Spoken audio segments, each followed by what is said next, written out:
Greetings, everyone, and welcome to Season 1, Episode 2 of our Director's Spotlight. This is, of course, a new podcast where we'll be covering the entire filmography of different directors, starting off with the legendary Steven Spielberg. Episode 1, we covered Duel, and on this episode, we're going to be covering his second film. Now, this is his first theatrical feature-length film, a little movie called The Sugarland Express. I am your host, Nate. I am joined by my co-hosts, Alex and Evan. If you guys want to say hello to everybody, there you go. And they will be, we're going to be going through this film. We're going to give you a little bit of background information. We're going to be giving you reviews. So we're each going to give our take round table. If you saw episode 1, expect the same format here. Roundtable discussion, talk about the movies. There will be spoilers, of course. I'm just letting you all know now, this movie is 51 years old. So hopefully you have watched it. That way you can chime along. And of course, if you're watching on YouTube, give us a thumbs up down below. Subscribe if you're not already. And leave a comment. We want to see the comments. What did you think of this movie? Did you like it? Did you agree with one of us? Did you agree with none of us? Let us know down below. And if you're listening on the go, of course, make sure you're subscribed wherever you get your podcast. That way, every week when the new episodes drop, you will get it sent directly to you. Now, fellas, before we get into the background and all that, I got to ask, we'll just go with Alex. Was this a first-time watch for you, or had you seen this movie before? I never heard of this movie, and this is a first-time watch for me. So this is the first time heard of. Heard of. Yeah, pretty much. First time heard of. Okay, and you watched it on 4K. I watched it on 4K, yes. 4K. Evan, first time watch, second time watch, 8-time watch, and what format did you watch it? First time watch, I watched it on 4K. First time. Oh, so I'm the only one who has seen this movie. Yes. You know what, then? I'm going to go first this time so y'all can go, because I have seen this film before, and I'm interested to see, if you guys remember last episode, I said I would be shocked if either of you liked it more than Duel. Now, maybe I'll be shocked tonight. Maybe I won't. I have no idea. Let's talk a little bit about this movie. Now, this, of course, came out in 1974. It had a $3 million budget, and it had a box office of $12 million. Fun fact, that is the lowest grossing movie in Steven Spielberg's history. Of all the movies he ever made, $12 million is the lowest box office total. Now, while it is 4 times the budget and you think it might have done well, apparently Universal considered this a huge flop for them. They were not happy with these box office returns. It was also his first time collaborating with Zanuck and Brown as the producers, which, of course, this movie, they also produced Jaws, which is the next movie that we'll be covering. So even though it didn't do as great as they wanted, it was a fruitful relationship long-term for Spielberg and for the producers.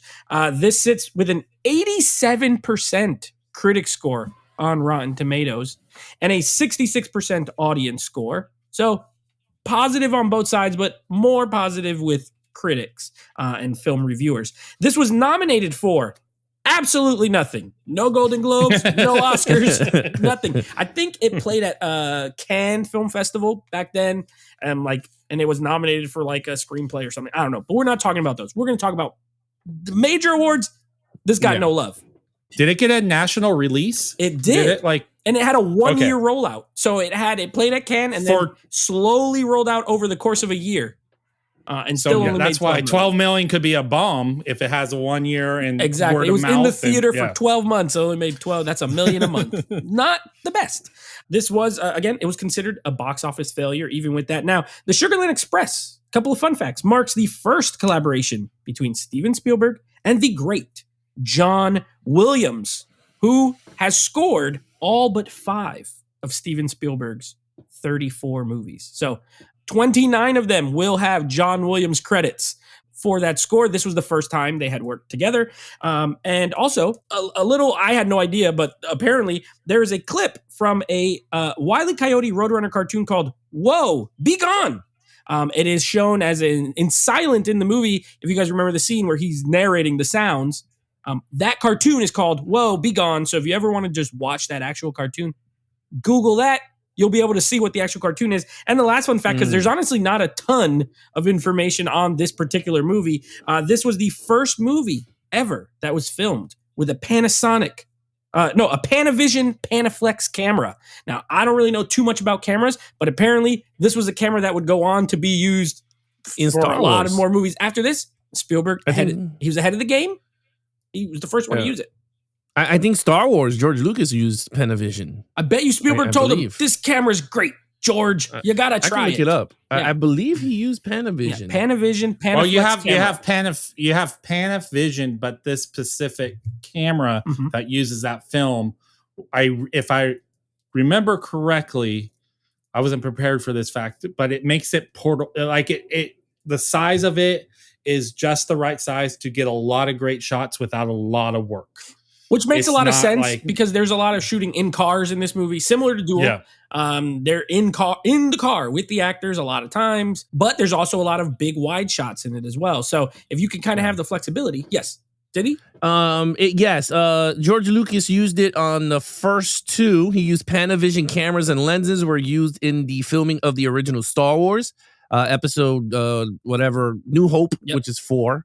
And then especially a Panavision PSR 35 millimeter camera and C series anamorphic lenses. Those are the ones that stretch it out. You know what I mean? Yeah. Gives it to you. This movie was the first one to use the Panavision Panaflex camera. So, and it was used in episode 5, The Empire Strikes Back, but for Return of the Jedi, they used a different camera. Oh. So the director used a different camera. They said, you know what? It's the 80s now, baby. Maybe that's why it looks different if you look at the 3 movies put together. Yeah. It kind of looks different. I only used that fun fact because I thought it was interesting that in his first major studio film, he's the first one to use a specific kind of camera. It's so Spielberg to do. He was ahead in a lot of ways, very talented and creative as a filmmaker. So, you know, he was ahead of the curve in that regard. Now, I'm going to actually go first this time. I went last time. I want you guys, since I've seen this movie and you haven't, I'm going to give you my 2 cents. Of course, we will save our score for the end before, you know, at the end, we won't give our score in our review and we'll be roundtable. So if you guys want to jump in at any point, just like last time, and we'll just discuss. So I've seen this movie. I think this is my 3rd time watching it. I did watch it in 4K as well. And I think I thought they did an amazing job. I thought it looked gorgeous. Honestly, it was a great transfer. Universal is the studio. I think they did a great job. I won't talk about it. This is not a 4K disc review, but there ain't no features on this thing. So I couldn't even add any fun facts from it, but great looking disc. They did have a bonus though. They had the restoration process. That's right. On how they restored it. That's right. I watched it because I thought it was interesting. And it was probably cool. I mean, it was cool. Was that on the Blu-ray? I don't know. It was on the 4K. Oh, yeah, that's right. On the 4K, it's only one. Yeah. It's only one. It says the restoration of Universal 100 years or whatever, and they show some clips. Like there's the president of Universal, whoever is like a female, and then she says that they wanted to go back and use Sugarland Express. They cleaned that up, but then they showed Jaws, and then they showed some Marlon Brando Western, and they talked about the technology that they used, digital pictures on the negatives, and then you see the process, but it's not Sugarland Express. That's what I wanted to say. Gotcha. It's just every like other a generic film. Restoration. Yes. Okay. Yes. And on all the famous movies on how they cleaned it up. So and I think how that features on Jaws, the original Jaws 4K disc as well. Okay. I believe. But I just love that. Nate and I watch all the special features on the first film, and then we didn't, and Alex watches it on this one. You know, and it pisses me off because I'm like, ooh, I'm gonna watch the fun facts of on Sugarland, and when I watch it, I'm like, oh, then this is a damn generic restoration process, which was cool. I never knew like the process of it, and I'm like, wow, that's actually pretty cool. Yeah, and so I've seen this movie first time in 4K, thought it looked great. All right, pros for me, I think this movie's gorgeous. Like, I think the cinematography is great. There are some shots. I almost sent you guys pictures in our group chat because I was like, dude, this there's one shot where it's like all the cars coming up a hill. Kind of, and you see like the long trail. Love the way it's shot. There's even the end where he's like the other cop is standing kind of like in a silhouette and it's over the water and showing credits. Great. Like Spielberg's eye was just already developed. Goldie Hawn walking at the very beginning. Yeah. I was like, man, this was how does a young director just get those shots? Because you're like going, we don't usually see that from most directors, like kind of like 4 or 5 films deep, right? In some of these shots. Yeah, so it was amazing. And he had a couple like kind of almost like through bushes, like they just put, you could tell he was like, I'm gonna put this in front of this and it's gonna look cool. And he's young and it looked cool. He was right. Yeah. So I think the movie it looks great. I think Goldie Hawn, I really like her performance in this movie. I think she carries the movie, to be honest with you. I'm trying to stay with the pros before I get into my negatives. I think she's fantastic. I thought she was funny. She was sympathetic. Even as someone who's had a troubled sort of like life and upbringing, I feel like you root for her to kind of how in the movie all the people are like rooting for her to get that kid back. You kind of do as well. And this is based on a true story. And apparently a lot of it's accurate. There are some different, like the age is different of the characters. She didn't actually break them out of jail in real life. But he was out like for 4 months before this happened. But a lot of the other stuff's like pretty much how it was a slow motion chase essentially across Texas. Like it wasn't a speeding thing. It was kind of how it played out here. So I thought she was great. All the other actors I think are fine, but I think she's the only one that kind of like sticks out as being very memorable. I like I like some of the humor works for me. Some doesn't, but some does. I love the guy in the beginning in the cop car where he's in the back seat that cop and he's like, they're going to the high speed chase part and he's scared and he's like, I'll walk to the jail if you let me out. Just oh yeah. And then when they stop, he's like, oh, thank Jesus God, I made it. And then they start driving again. Like that whole scene, I liked him. And I actually like the cop character over as the movie goes on. I like him too. Like the scene with the dad where he's on the radio and he's like basically like he's like, I will shoot you if I saw you about his daughter. And he tells her something. She didn't even hear it. And he just tells her something nice and tells her turn it off. Like, you don't want to hear that. Like, you could kind of see him becoming sympathetic towards her as well. So I thought that was pretty good. And I think it has a pretty fun action scene. That scene where they all show up and start shooting when they're at that like car lot. Oh, the car lot? Yeah. And there's like there's like a wide shot explosion. I'm like, what is this? This is like a full on action movie out of nowhere. I think that scene's a little fun. On the downside, a little boring. This movie's a little boring. It's not always that thrilling. I know I just said there's an explosion. There's only one explosion. The tequila sunrise in this baby. One explosion. This is not an action film by any means. It is a drama, and it's a decent drama. I also don't think any of the other characters, like I said, besides her, are terribly interesting. I don't think we get to know the guy that much, like the husband, as much as you do with her. You don't really get much with the foster parents. Like, I feel like there was a lot more there he could have done, even within the runtime. Like, and it's just under 2 hours. It doesn't drag per se, but there are parts where you could have filled that with a little bit more dialogue or just some stuff to really get you more invested in the characters, because I think they're interesting, but they don't let you go all the way in with most of them. So because of that, it gets a little boring at times. It's like, all right, I don't really like know what's going on with these people. I like the old sheriff. I like that guy. He was pretty cool. I like the sniper scene where they're setting up and that guy takes his glasses and he does that spin and he puts it on. That was glasses. weird. Yeah, that was crazy. But there's a lot in there that's solid. To me, the only great thing about this movie is the way it looks. I do think it looks great. Other than that, a really good performance from Hawn. A little bit bored. The John Williams score, like, I know it's their first time.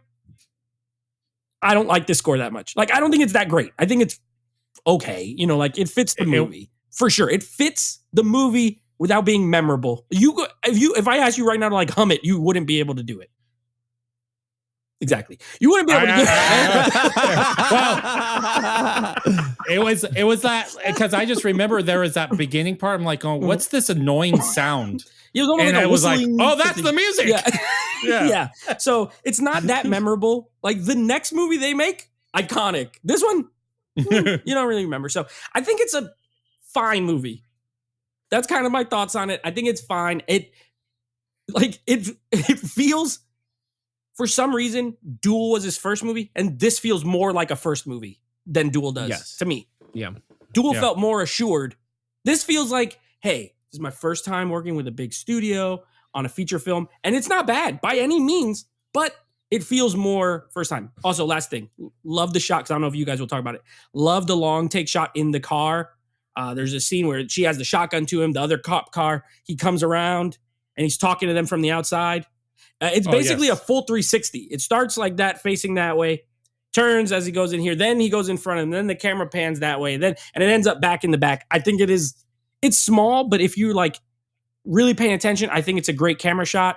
That one and the one where he's in the rear view mirror and she's in the front, like right underneath. So there's a lot in there visually that's great. Story-wise, fine. A little bit boring. Alex, what did you think as a first-time watcher? Let's see. I will say that I'll start with my negatives. Oh, okay. I thought the movie was boring. I'm gonna be honest. There was a lot of stretches, and I was just like, when they're just driving, I was just like, oh man. And it's crazy, right? Because if you really look at the two films, kind of parallel, right? The guy is driving by himself, talking to himself. I found more interesting than having Goldie Hawn and her husband. And I think it's because of the husband, because he's the one that turned off the containment unit in Ghostbusters. So it pisses me off. Right, that is him. He's Walter Peck. You just see Walter the Peck reporter the from whole Die time. Hard. Yeah. So, but he was good though. I'm not gonna say he was bad. He was actually a really cool character. But again, it's just kind of weird that I enjoyed. And I'm not saying I didn't enjoy this movie. I'm just saying there's certain aspects where one over the other, it's very different. Yeah. They're both same car thing, but I enjoyed him by himself. I felt like the tension there was more. While in this one, there was not much tension because the cops was just letting them go. You know? Yeah. So like for me, I was just like, okay, great. Like move it along, sister. Like that's how I felt like with this movie. So at the end of the day, I wasn't too crazy with this movie, but in terms of the positives, you're right. Goldie Hawn is fun. Mm-hmm. She you could see where her good movies, like the one where Kurt Russell, her husband.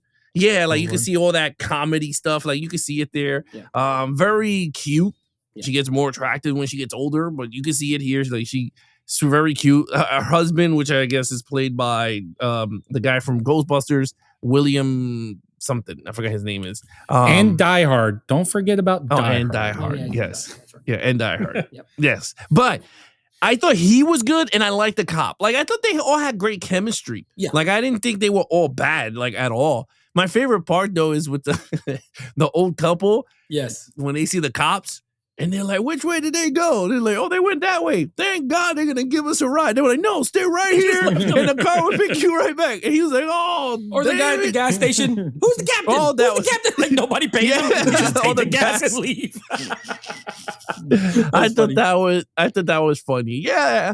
I mean, you have bits and pieces where it was fun. Yeah. Now, I do agree with you. The cinematography is so dope in this movie. Yeah. The oranges with the sunrise. There's a scene in the part that they're in the garage where the guys that are about to shoot up the car lot. Yeah. And it's just pitch silhouette black. And they're setting up and they're talking while the sun is in the back. Yeah. And you don't see that much in movies because they got to show the face and the jackets and all that. But not there. You just see just straight black of the car, nothing. And I was like, that's actually really cool. Like, I like that shot. But the one that I really enjoyed is a transition from white to the helicopter. Or was it the helicopter light into the car? I forgot which way it went. I think it's the helicopter into the car. Yes. I think it's one of those. But it was dope because it went white. And then it just went into the other scene, and it flowed very well. And I was like, wow, that was a really interesting He did that twice, because he did it in the scene where she goes in the porta potty, closes the door, and when the door opens, it's the foster mom at the house. And she's going to the cop. So he did a white transition, then a dark Like, he was on his game in a lot of levels in this movie, for sure. I agree. And I liked it. I thought I liked it. But it's not the strongest, right? In terms of, I mean, the storyline was okay. Yeah, like it's Goldie Hawn's break out her husband so they could try to get their kid back. Yeah, and then they're just in the slow ass. It felt like was it the Last Jedi when they're following the other one and they're throwing missiles at it? Yeah, like it just felt like except that, no missiles, but in space. Just following. with no missiles. Yes, pretty much. So, like, I felt like it's like that. But then at the end, it did get kind of a little suspense because the guy lied to them and they were about to get sniped. That is which I the was like, only holy crap. suspenseful scene at the house. Yes. That was very good. I was like, oh. Because she could have, like, in reality, a sniper would have took out Goldie Hawn from the back seat and that guy from the front seat. Yeah. Like nothing. Because she put her head out. And I was like, lady, you better put your head back in. The other cop was like, get down, put your head down. He even tried to save him. He's like, it's not right. Don't do it. And she was like, no, go get our son. And you just know, like, something tragic's going to happen. And it's weird because, like, they became friends. Like, the cop was a cop. Like, he was their hostage, but then all of a sudden he grew to like them. And he was like, I was going to change your mind. And he did. Yeah. He like, literally changed. He didn't shoot him at all. He had the gun. He could have used it, but he didn't. He allowed them to take him. Yep. And it was like, I don't know. I just felt like it was cool morals. Yeah, I like that element like, because they're kidnapping him. Yeah. Gun to head. And he ends up being like, and I think that's the best element of it is the whole like, oh yeah, they're criminals. They're committing a crime. They've both been in jail. But at the same time, because even she says it, she's like, you know, jail made me into a woman. It taught me how to be a woman, basically. And, you know, people can change. When you actually spend time with certain people, you don't just see them as criminal, gotta shoot them. Those snipers, like, we gotta kill them. They gotta go. You know what I mean? So I I agree with you. Like, I liked his kind of arc. And he drove away. Yeah. Like he helped them like do that car pileup. Like so remember that? Yeah. He tried them, he turned off the lights and he was like, I went into driving school and I knew how to defensive drive. And then like I was just like, all right, that's cool. Yeah. But I agree with you. I think there's certain elements in this movie that I thought it was really good, but it's just I hope I don't want to say it wrong, but I hope this is the right word. The execution of the process be going from point A to C. Like ending the 3 acts. For me, I was just like, oh, this was a little, if you could have tacked it a little bit down, I think it would have been a really good movie. Yeah. But it was just too lengthy. Like a lot of the cartoons. Yeah, or fill some of those kind of dead parts with more like interesting intense dialogue or something intense. Yeah. Like more with the Rangers, like telling him like, you know what, we'll give you 24 hours or we will stop this at all costs. Yeah. Like that would have been like, oh damn, now they're calling the big dudes to interfere the sheriffs. But like instead they go like eat fried chicken. Yeah, that took forever. Yeah. And she's laying in bed butt naked watching the Wile E. Coyote. Like I was like, I don't need to see this. Like I just felt like there's certain parts that could have been cut. But anyway, I want Evan to go. I'll say I enjoyed it for what it was. I thought it was solid. I guess it's my turn. Yes, sir. You're up. I would like to start this out. This is the best directed boring movie I've ever seen. So I'm going to be in 100% agreement. It was so weird. So I watched it because I had a big weekend. Like I went to a couple concerts. So I watched it on Friday. And I was telling my friend about it. He goes, and I goes, so what? And I gave the basic synopsis that Alex just did. He goes, so what else was like? I go, I can't tell you. I don't remember. Like I couldn't have anything that stood out to me as a movie as a whole that like stood out to saying this was awesome besides what we've already talked about cinematography. But each time I saw some of those shots, I started to think of other Spielberg movies in the future, like the silhouettes. I'm thinking of Indiana Jones when he's pinning on his hat in the desert. I'm thinking about other of his, like he's just doing shots that he's going to reuse later in a much better format. Yep. But I couldn't tell you like anything like this. I did like Goldie Hawn Shines. And I think I don't know her filmography, Gus. I just know she was on that TV show and she was the ditzy blonde. So I don't know how many films she did before this one. And then this shows out she still has that comedic timing, but also the drama. Like it's like what I was thinking of the Jim Carrey's like, liar in the sense of like it's still Jim Carrey, but it's moving towards that Truman Show, moving towards something like that. Right. But so that was nice to just see her. It was weird watching the main guy from Die Hard and Ghostbuster because he's always the other guy that comes up in the show. He's never a main guy, right. And he's always the he's going to be over the top, crazy, whatever. And this was subdued for him. And I was never believing him because I'm just thinking of Ghostbusters. I'm thinking of Die Hard. So it was really weird watching him in this role. I thought he didn't play it wrong. Like if I would have seen this first, it would have been okay. I think I'm just critical because I grew up watching Die Hard and Ghostbusters so much. It's hard to see him in this type of role. But I didn't. I thought you were too kind to John Williams' score. I hated the thing. I hated it. I said it was unmemorable, and that was too nice. That was too nice. Oh, you needed to say it's memorable to be forgotten because it was not good. It was not good. I feel like it fit the movie though. Like it sounds like what I was looking at. I guess so. It's boring. I guess. I mean, think about it like this, Evan. Think about it like this. If you did not know it was John Williams, you would have been like, it's just a normal Joe Smo who did I would. There was a couple of scenes I thought early on that it distracted from the movie. I got used to it later on, and I don't think it was as overbearing. But I just want to say, I want to say like 10 minutes in, I wanted to say, what the heck is that sound? Like that? What was that? Oh, that's the start of the score? Is that it? And I think we are too critical because it's probably John Williams. Like we're probably giving it too much time on the podcast because of John Williams. Because we didn't really. Not you.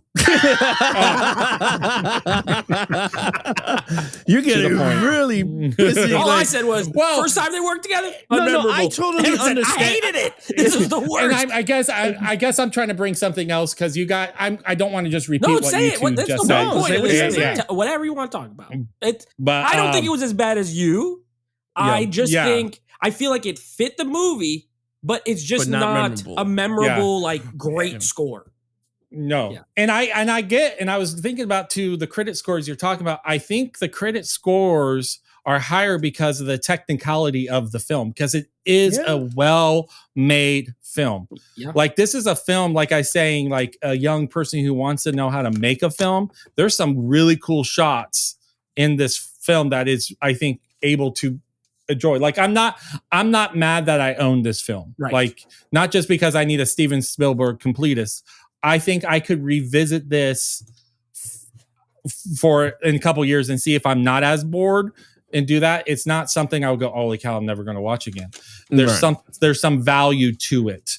And what I think, and just a quick, just like as far as your, 1974 first film, just some other movies that came out in 1974, just for comparison's sake, like this Spielberg's first kind of big, looks incredible. Godfather Part 2 was 1974. Young Frankenstein.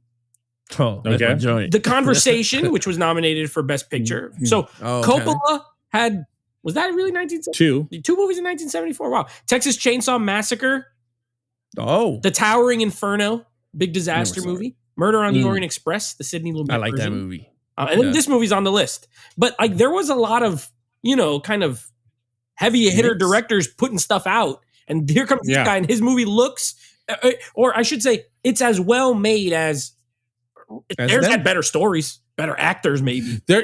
There's probably a reason why the studios and I think we talked about it, his knowledge and how he's producing this, making the movies are why someone's going to go, hey, we want to continue to work with you. Right. I think I bet you someone in Universal says this movie bombed, but look at it. Let's give them another chance to go do something. Cause I'm a little shocked because I looked at the filmography.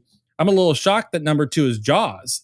If that movie bombed, how are you going to get permission to go make a movie with a shark in the water? That's going to cost a lot more. Right. And he doesn't have a track record of doing it.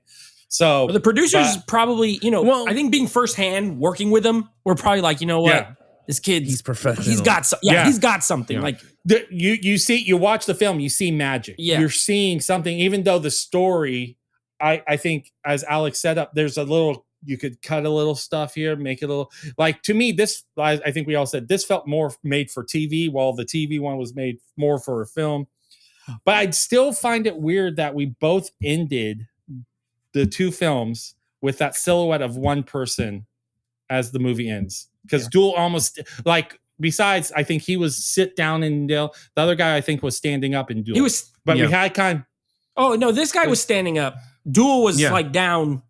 He was sitting. Oh, Duel was down. Yeah, just flip. Yeah. Okay, so I'm revert, but it almost has a similar feel and vibe as the end of the movie. So, and they're both road that movies. Was interesting. Like both of his first two movies have to do with being on the road, driving, a lot of cars. And it's funny because Spielberg, as we go through this filmography, you're going to see tropes throughout his movies. It's just funny that the first two is car movies.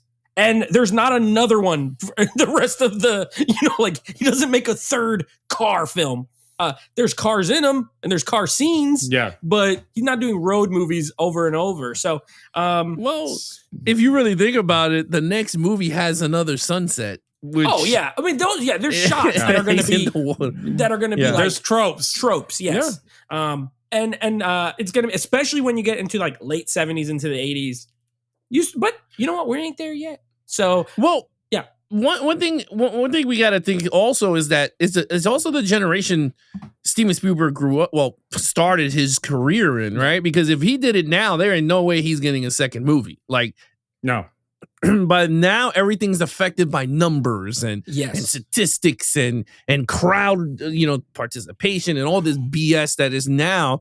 Whereas back then there was nothing like that. So it's like you could have one failed movie and it's like, you know what? We're gonna give you another shot, kid. I think you got it. I like to think like back in the 70s and I think through the 80s and 90s, you had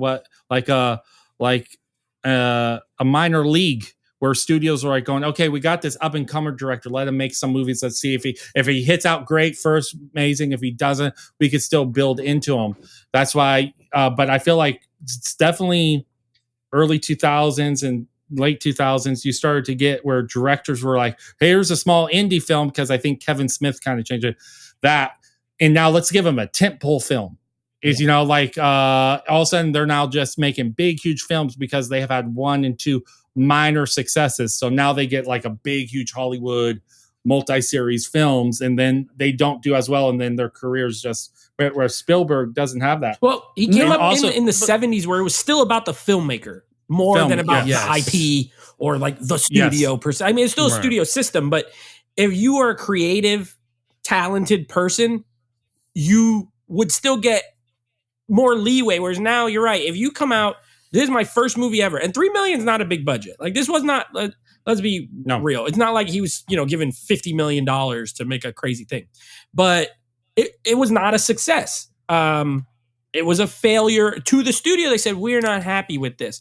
But you could still get another job, because in the 70s, it was all about the filmmaker, the artist, the creator. Well, isn't Steven Spielberg signed to a few films deal at Universal? Well, only his first. So Duel was a TV. Only his first 2 are with Universal because his next one's with Columbia. But does Universal or Columbia? Yes. Okay. He went Universal, Columbia, Universal, Paramount, Universal. So he kind of hopped around a little back bit. and forth. Back in the day where you definitely started to hop around. And I think a fun thing will be at the end. I'm sorry, I didn't mean to cut you off, but I think a fun thing at the end when we're done, like we're going to do a ranking, like a collective ranking, but I think it'd also be interesting to see which studio do you think he made the best movies at? Because you could be like, oh, Universal, Jaws, E.T., Jurassic Park, and then Paramount, all the Indiana Jones movies.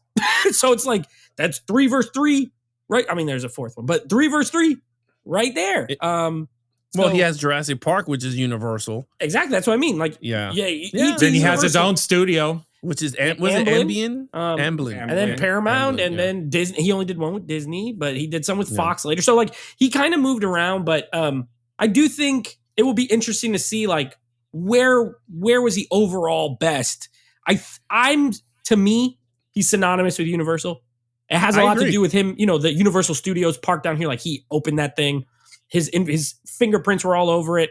Some of his biggest hits is Universal. So like I always associate it, but it'd be interesting to revisit this at the end when you've seen like all his work, as a whole body. But anyway, let's get to some scores. I gave this movie a 6 out of 10. I could not fail it. Like to me, it's too well made And there's enough craft for me to be like, you know what? It's a good movie, but I'm in the boat with Alex of like, it's good, but I don't love it. I've seen it multiple times. Will I watch this again? Probably, but it's not like I must see this. It's one of my favorites. Nothing like that, but I think it is a well-made movie. So I have a 6 out of 10. Alex, what did you give it? I gave it a 6 out of 10 also. I agree. I had to give it a 6 out of 10 because I gave Duel a 7 out of a 10. And I think Duel is a better movie to me. I just think it's slightly better because I kind of enjoy the Alfred Hitchcock style that he used for that thrillers. film. Yes. So it worked. This one, again, it felt like you said, Evan, it felt more like a student film, which I agree. If I was a teacher, I will put this as a, you know what, learn, see what you can find here with this stuff. But yeah, I just feel like at the end of the day, I enjoyed the story. Certain things I would have personally would cut out. And I bet him as a filmmaker now, I guarantee you he will cut out a lot of scenes going, wow, this is not pushing the story where I want it to go. But, I mean... And it's telling that there's not a ton of features on this thing. Like, it's not like Spielberg going around talking about it, saying shit. You know, I think he recognizes, hey, early movie. I was a little sad for Alex that it didn't say Steven Spielberg's second film. I was a little sad. Steven Spielberg's second movie, The Sugarland Express. So 6 for me, 6 for Alex. Evan, what did you give this one? I think you're going to be a little shocked with my score. I gave it a 6 out of 10. Oh, 6. Change your score. 6.1. No, I was wrestling with it. I decided this. We're doing this as a Steven Spielberg director podcast. In the direction, worth a pass above a 5. Yeah. If we were doing 1974 films review, this would get a much lower score. Does that make sense? Especially if you're comparing this to Spielberg versus The Godfather 2. Yeah, they're not in the same league. Same league. They're not playing the same game.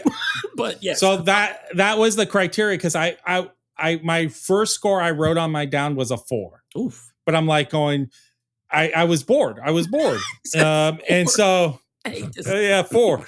But then I was thinking about it, and I was able to bring it up because of the fact that this was Steven Spielberg, because I couldn't have bashed his directing. Yeah. It was more of his storytelling. I don't know. Did he help write the script? Yes. Yeah, story. He was like one, story by, but not screenwriter. Yeah. Yeah. But I think he starts to realize he's honing that craft more, and that's probably where his weak craft, because he spent all of his years learning how to make a film that we're going to definitely, I don't want to speak for the future. We might see a big improvement in storytelling in the next film. But I would say so. Yeah. I would say, no spoilers, but I would say so. So a 6 from me, a 6 from Alex, a 6 from Evan. Yeah. You know, it's going to be interesting going through these because, again, I've seen all his movies. There are some I like less. It's tough because... And I'm trying to take out my love of Spielberg because I do, again, he's my favorite director. But at the same time, it's like it's a good movie. And I'm like, I can't just because I don't like it as much, I can't just be like 3. There is a movie he has done, which we'll get to later, that I don't like. And that might get a low score. You know, I don't know. But because I have to rewatch it. It's been a while. But this is not it. I think this is a fine movie. It's just... it's boring. It's slow paced. It's boring, but it looks gorgeous. So if you're going to watch it, Alex, you wanted to add something? No. Go ahead. If you want to watch I was going to say, if you want to watch it, get that 4K. You won't regret it. It looks great. If you're a 4K, person, there's a Blu-ray for it too. So you can, I'm sure it looks fine. But well worth adding. If you're a Spielberg fan, it's well worth seeing. I'd say, again, like we talked about last time, I think Duel is way better than this, but but you're not going to be disappointed. As you said, as a Spielberg fan, you're not going to be disappointed in this film. Yeah, you're not going to be like, wow, I hated that. The same way I said I'd be surprised if y'all liked it better. I would have been surprised if either of y'all said this is garbage, because I don't think it's that. But no, I don't. This is what I was gonna say. When I was sitting to give my score, off the bat, I was like, this is a 6. Like, even if, and the thing is like, because I have to think, yes, it's Steven Spielberg, but I have to be like, okay, in reality, I'm not judging him. I am judging the product. And if the product is a piece of crap, I will give it a 2 out of a 10. Yes. Like, because it is what it is. And that's what I want people to understand. I never use the whole like, oh, it's this guy. Because I asked Nate, when we did Alfred Hitchcock, there was movies that I was like, this is a piece of crap. Yeah. And I didn't care it was him. So I'm going to be honest. Like with Steve, this one, I will say, even if it wasn't him behind the camera, and let's say it was somebody else from the 70s that shot it exactly like this, it still would have got a 6. Yeah. Because I think it's just a good story. And there's a lot of good stories like this out there in the world, I bet. But it's just, I felt like the pacing was just so off with this movie. Yeah. Felt too long, just way too long. Yeah, I agree. Yeah. I agree. So there you have it. Those are our thoughts on the Sugarland Express. Again, leave a comment below with your thoughts on the movie. Leave a score. And again, we're going to be at the end. We're going to be doing a ranking of all 34. So I hope you all are writing down. I'm already writing them as we do them. Yeah, I write it down and put my score, and then I will just rank as we go. So when we get to this next movie, which I'll say in a second, I will put it. Is it better than this one? Is it better than this one? And go from there. That's the only way I could. Because if I wait till the end, I'm not going to be able to rank 34 movies. So I'm going to rank as we go. And the next movie is a big one, guys. It's a big one. I'm not going to lie. He went from a box office bomb to creating the summer blockbuster from one movie to the next in 1 year. We're going to be covering 1975's Jaws. So we're getting right into it. We're getting right into a big one. And honestly, 1, 2, 3, 4, 5. 5 of the next 6 movies are 5 of like his most iconic movies, honestly. Like even Close Encounters. It's not maybe as popular, but it's like a very well-known. He has a run there, and then there's one in there that's less well-known. So that's one I'm probably most excited to review with you guys just because it's that. But yes, Jaws will be next. And yeah, Alex, go ahead and take us away. Yeah, I mean, like you said, the next episode will be the film that put everyone's fear in going in water. True. Even to this day, there's a lot of people that go, "This is sure I'm not going." A 50-year-old movie water. Still scaring people from going to the beach. Yeah, it's pretty much. So yeah, it tells you the impact that film did in the world. So with that said, the next film, like Nate said, Jaws 1975. Again, you guys could catch Duel 1971. Episode 1, you could hear it on the podcast, Director Spotlight, available on all podcast platforms. And Sugarland Express also will be there. So episode 1 and 2 will be under Director Spotlight on Apple Podcasts. Like I said, available on all podcast platforms. And then, of course, on the Geeks and Flix channel, you guys are going to get the video version of every every season 1 episode of Director Spotlight will be video version of it, which is going to be interesting. The video version. I'm gonna be really honest. I'm excited for the video one though, because like the comment, I'm hoping, like people engage with it and leave us comments. Like the podcast, they can leave reviews, but it's like on each episode. I don't know. I mean, you can on Spotify, you can leave comments on specific. Oh no, episodes. you could also, and you could now do video. Yeah, but leave us a comment on this one. I know one of our buddies, Triborough Gigolo, shout out to Triborough. He watched it. He literally tagged me in his post that he was watching the movie. So I want to hear what he thinks about it, and I want to hear what everybody thinks about it. All right, so there you guys have it. Remember, subscribe. Hit the like button if you enjoyed the episode. Like Nate said, drop your favorite Steven Spielberg movies also on the comments so we can know which ones is your favorite. But other than that, I'm your host, Alex. That's Nate and Evan. Be awesome to each other and geek out.